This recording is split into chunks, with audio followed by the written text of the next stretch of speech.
नमस्ते दोस्तों, old is gold में आप सभी का मैं स्वागत करता हूं।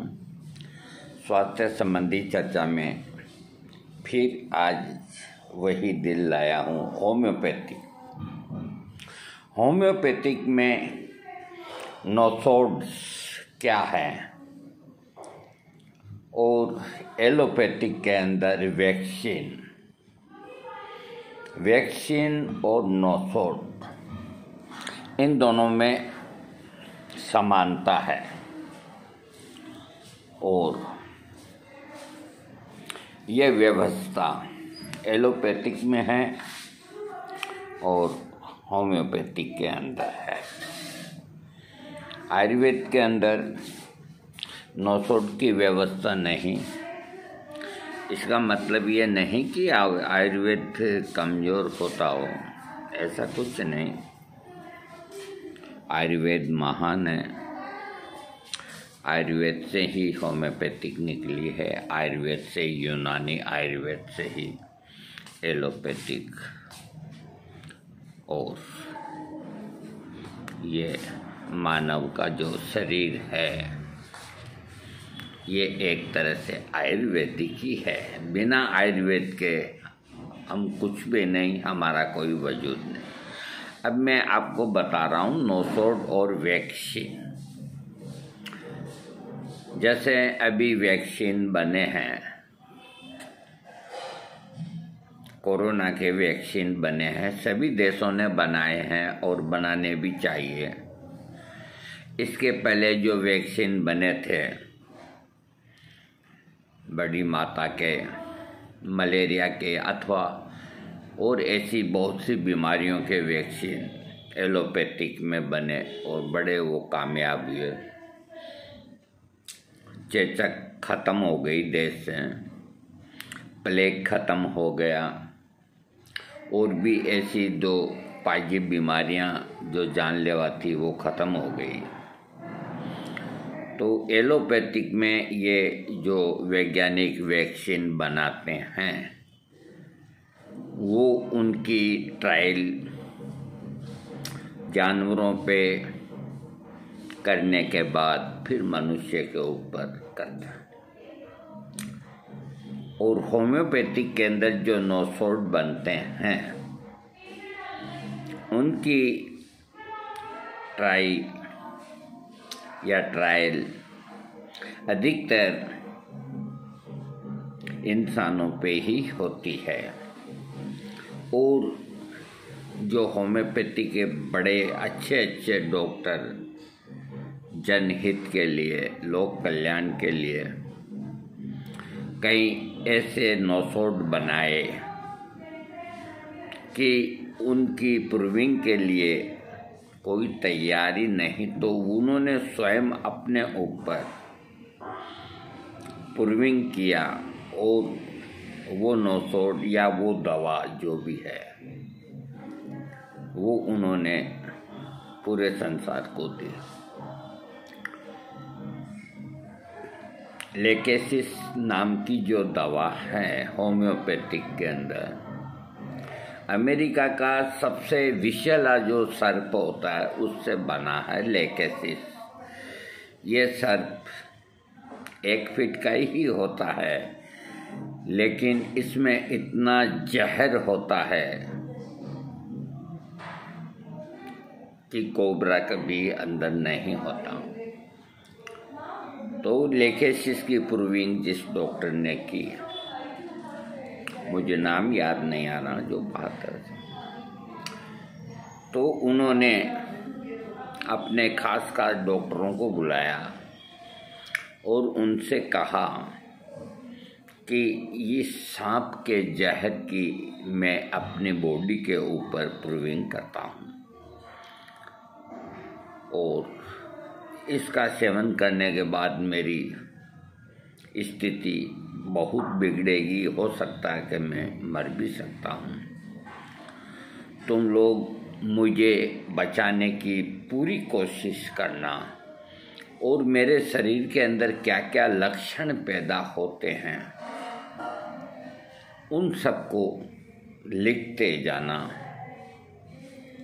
अगर मैं मर गया तो मर गया, नहीं तो कोई बात नहीं, लेकिन तुम पूरी कोशिश करना और इस तरह के लक्षण जो मेरे बॉडी में पैदा होंगे उनको ठीक करने के लिए कुछ दवाओं के उन्होंने नाम बताए कि इनका प्रयोग करके मेरी जान को तुम बचा सकते हो। और उन्होंने लेकेसिस विष का अपने बॉडी के ऊपर प्रयोग किया।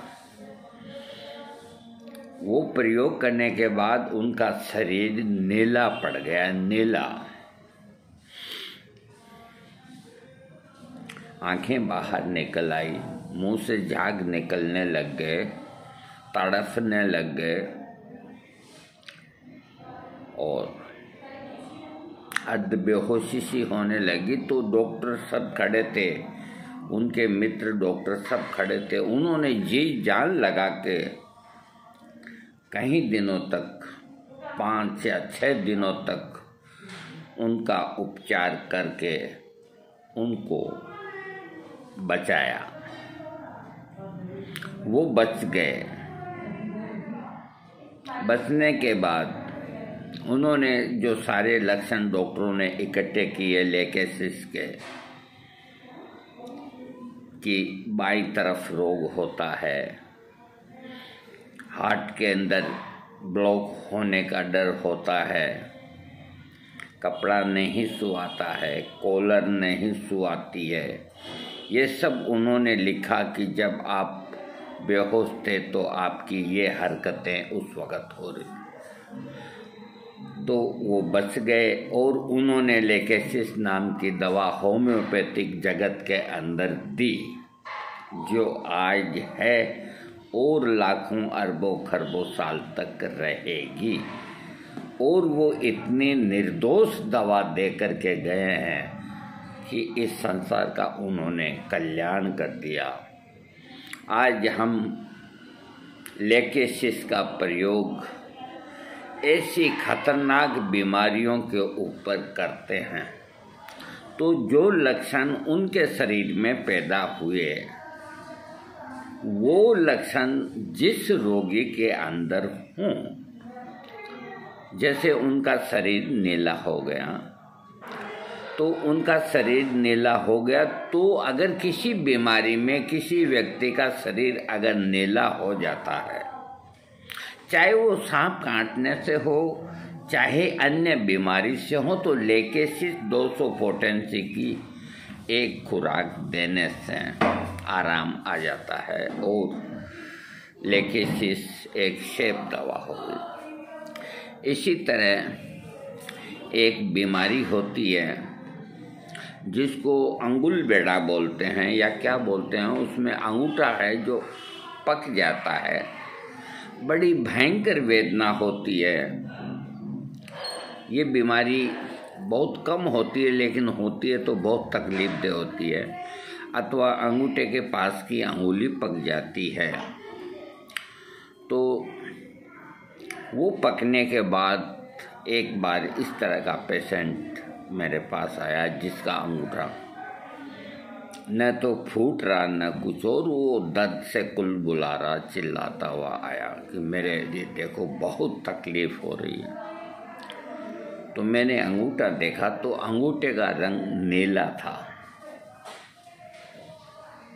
जबकि उसे कोई सांप ने नहीं काटा था। तो मैंने लेकेसिस 1000 की एक खुराक महात्मा हैनीमैन का नाम लेकर दी और उससे कहा कि मैंने कहा ऐसा है, 3 घंटे तुम सहन कर लो ये पीड़ा, ये फट जाएगा और ये फूट जाएगा। जब ये फट और फूट जाए तो इसकी ड्रेसिंग करवा लेना। 2.5-3 घंटे बाद ही वो फट गया और फटते ही उसमें से म्यूकस निकल गया, मवाद निकल गया और रोगी की पीड़ा कम हो गई। वो आए मेरे पास, पंजाबी भाई थे, बुजुर्ग थे, कि बेटा तुमने मेरे को एक ऑपरेशन से बचा लिया, मैं बहुत दुख पा रहा था, अगर पहले आ जाता तो। अब मेरे ये फट गया, क्या करूं, क्या लगाऊं। मैंने कहा कुछ मत लगाओ, इसके एक गाय का घी थोड़ा सा कटोरी में डाल के उसमें रुई डाल दीजिए और थोड़ी हल्दी डाल दीजिए, रुई बाद में डाल देना, हल्दी डाल दीजिए। जब वो चढ़ चढ़ करने लगे तो उतार लीजिए और उस हल्दी के अंदर कटोरी में रुई का पोहा डाल करके इस अंगूठे के सुबह बांधिए और रात को बांधिए। 3 दिन 4 दिन जो पस बाकी है वो निकल जाएगा और जख्म भर जाएगा, आपको कोई शुगर नहीं। और भगवान की दया से वो 4-5 दिन में चंगे हो गए। तो लेकेसिस से हार्ट के रोगों की, बाईं साइड के दर्द के रोगों की, हाई ब्लड प्रेशर की, ऐसी कितनी जो मारात्मक बीमारियां हैं, जानलेवा बीमारियां हैं, टिपिकल बीमारियां हैं, तब लेकेसिस का प्रयोग करना चाहिए और रोगी ठीक होता है। बिना सोचे समझे लेकेसिस का प्रयोग नहीं करना चाहिए, क्योंकि वो एक बहुत तेज विष से बनी हुई दवा है। अगर प्रारंभिक अवस्था में किसी का पेट खराब है या और कोई खराब है तो और बहुत दवाइयाँ हैं। इसी तरह मैं आपको बता रहा हूँ कि जो नौसोड बने हैं होम्योपैथिक में, तो एक नौसोड बना है, उसका नाम है पाइरोजिनम। पाइरोजिनम ऐसी चीज़ से बना है कि नाम लेते ही मन में क्षोभ होता है, यानी कि जो गंदी से गंदी चीज़ होती है उसको प्रूविंग करके पाइरोजिनम बनाया है। तो ऐसी भयंकर गंदगी के अंदर, सड़ान के अंदर जो आदमी रहते हैं और उनको जो भी तकलीफ़ होती है, मलेरिया वगैरह कोई भी, तो पाइरोजिनम 200 की या 1000 की एक खुराक देने से उनका रोग ठीक होगा, चाहे रोग का नाम कोई भी क्यों न हो। इसी तरह एक नौसोड बना है जिसका नाम है ट्यूबरकुलिनम। ट्यूबरकुलिनम जो टीबी से ग्रसित लंग्स, फेफड़ा और उसके अंदर जो मवाद है सड़ा हुआ, उसको प्रूविंग करके ट्यूबरकुलिनम दवा होम्योपैथिक में बनी। तो इस तरह के जो पेशेंट होते हैं जिनके फेफड़ों में मवाद हो जाता है अथवा और कोई कारण से हो जाता है, तो ट्यूबरकुलिनम देने से ठीक हो जाता है। और टीबी के फेफड़े के मवाद से ट्यूबरकुलिनम दी है तो टीबी की दवा तो हो ही गई। उसके अलावा और भी ऐसी अगर उसकी रोगी की हिस्ट्री में मिले कि मेरे बाप को भी टीबी हुई, तो उसको ट्यूबरकुलिनम देने से उसके शरीर में जो भी रोग है वो ठीक होगा, क्योंकि इतिहास मिलना चाहिए। और बाकी परिवार के जो उसी का रक्त है वो एक एक खुराक ट्यूबरकुलिनम 1000 की ले लेंगे तो उनको कभी भविष्य में टीबी नहीं होगी। इसी तरह बेसिलिनम भी नौसोड बना है, वो टीबी के फेफड़े के टुकड़ों को लेकर के बनाया गया है। और कितने ही नौसोड ऐसे हैं होम्योपैथिक में जो जान बचाने वाले हैं। तो पाइरोजिनम गंदगी से बनी हुई चीज़ का, ट्यूबरकुलिनम टीबी के मवाद से, और इसी तरह बेसिलिनम फेफड़े के टुकड़े से, और इन्फ्लुएंजम जो नौसोड बना है वो अभी जो कोरोना चल रहा है तो इसके सारे लक्षण उससे मिलते हैं।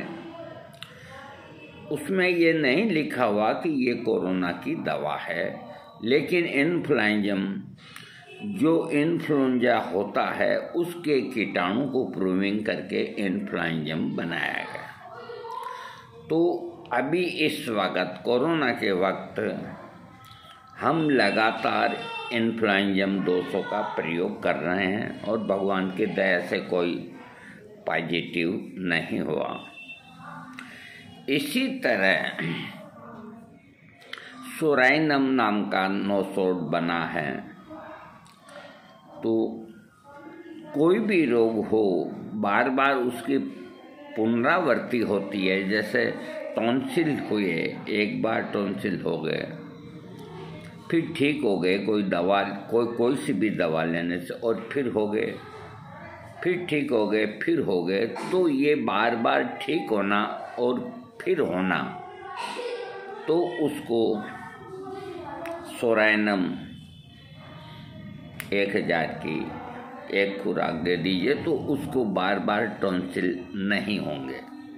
सोराइनम भी नोसोड है।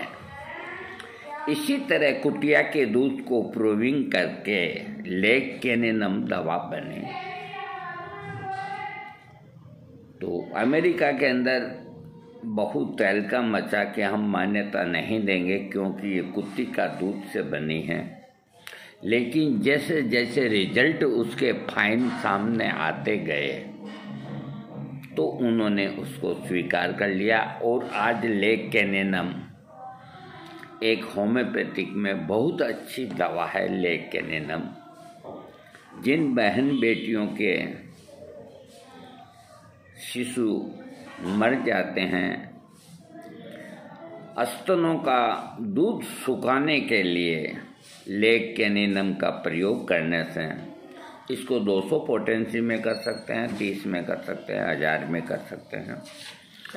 हाँ, तो ये प्रयोग करने से स्तनों का दूध सूख जाता है।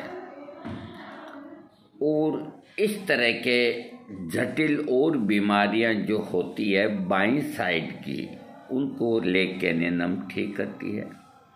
बाईं साइड से कोई तकलीफ होकर के दाहिने साइड की तरफ आती है तो लेग कैनेनम 200 बहुत बढ़िया दवा है।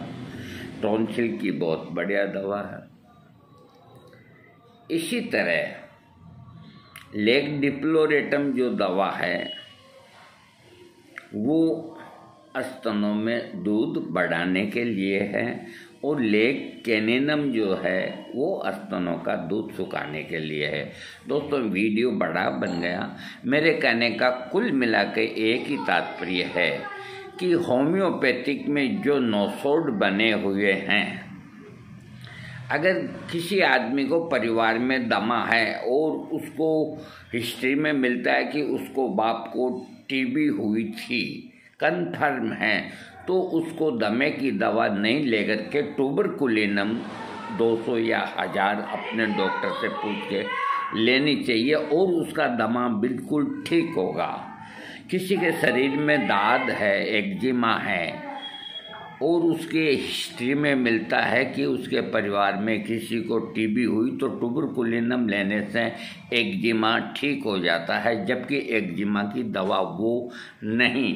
और मैं जाते जाते ये कहता हूँ कि जो होम्योपैथिक में नोसोड हैं उनका प्रयोग बहुत सोच समझ के ब्रह्मास्त्र की तरह और बड़ी कुशलता के साथ और खूब विचार करके फिर नोसोड का प्रयोग करना चाहिए। ये नहीं कि भी ऐसे ही दे दिया। ये नोसोड जान बचाने वाले हैं, तो ये तकलीफ भी बहुत देते हैं इनका अगर मिसयूज हुआ तो। दोस्तों, आज का वीडियो में मैंने आपको नोसोड्स के बारे में कुछ जानकारी दी, फिर और कभी दूंगा। आपको अच्छा लगे सब्सक्राइब कीजिए।